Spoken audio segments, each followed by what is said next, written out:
બોલિવૂડની બહુચર્ચિત film Padmavati હજી બની નથી, પણ તે પહેલા જ વિવાદોમાં ઘેરાઈ ગઈ છે. સુરતના વરાછા વિસ્તારની સૂર્યસેના દ્વારા સંજય લીલા ભણસાલીની આ ફિલ્મનો વિરોધ શરૂ કરવામાં આવ્યો છે. સૂર્યસેનાએ કલેક્ટરને આવેદનપત્ર આપવાની સાથે જ ગુજરાત અને રાજસ્થાનના મુખ્યમંત્રીને પણ પત્ર લખી ફિલ્મમાંથી પદ્માવતી નામ હટાવવાની માંગણી કરી છે.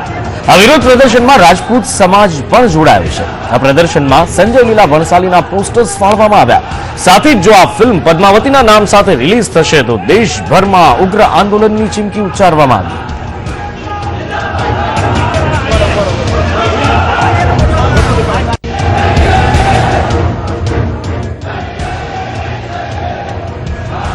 ફિલ્મ પદ્માવતીનો સમગ્ર દેશમાં વિરોધ થઈ રહ્યો છે. રાજસ્થાનથી આ વિરોધ વંટોળની શરૂઆત થઈ હતી કે જ્યાં શૂટિંગ દરમિયાન કરણી સેનાએ સંજય લીલા ભણસાલીની આ ફિલ્મના શૂટિંગનો વિરોધ કર્યો હતો અને સાથે જ સંજય લીલા ભણસાલી સાથે મારામારી પણ થઈ હતી.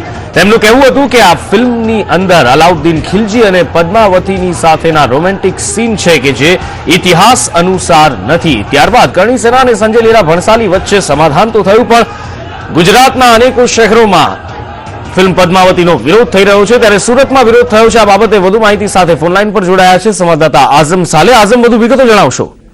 જી, ખરેખર જોવા જાય તો જે ફિલ્મના નામથી જ વિરોધનો સામનો કરી રહેલા છે સંજય લીલા ભણસાલીની જે પદ્માવતી ફિલ્મ છે તેનો સુરતમાં પણ હવે વિરોધ જોવા મળી રહ્યો છે. સુરતના વરાછા વિસ્તારમાં આવેલી સૂર્ય સેના દ્વારા આજરોજ કલેક્ટર કચેરી પહોંચી ગયા હતા, ત્યાં આવેદનપત્ર આપ્યું હતું. ઉપરાંત ગુજરાત અને રાજસ્થાનના મુખ્યમંત્રીને પણ પત્ર લખવામાં આવ્યો છે, જેમાં રાણી પદ્માવતી અને ખિલજી પર બની રહેલી ફિલ્મનો વિરોધ વ્યક્ત કરીને ફિલ્મ અટકાવવાની માંગ કરવામાં આવી છે. ઉપરાંત ચીમકી આપવામાં આવી છે કે જો આ ફિલ્મનું શૂટિંગ બંધ ના કરવામાં આવશે તો રાજપૂત સમાજ કરણી સેના દ્વારા ઉગ્ર આંદોલન પણ કરવામાં આવશે. બીજી તરફ જોવા જાય તો આવેદનપત્ર આપવા પહેલા આવેલા જે રાજપૂત સમાજના અગ્રણીઓ તેમના દ્વારા ફિલ્મના પોસ્ટર પણ પાડવામાં આવ્યા હતા.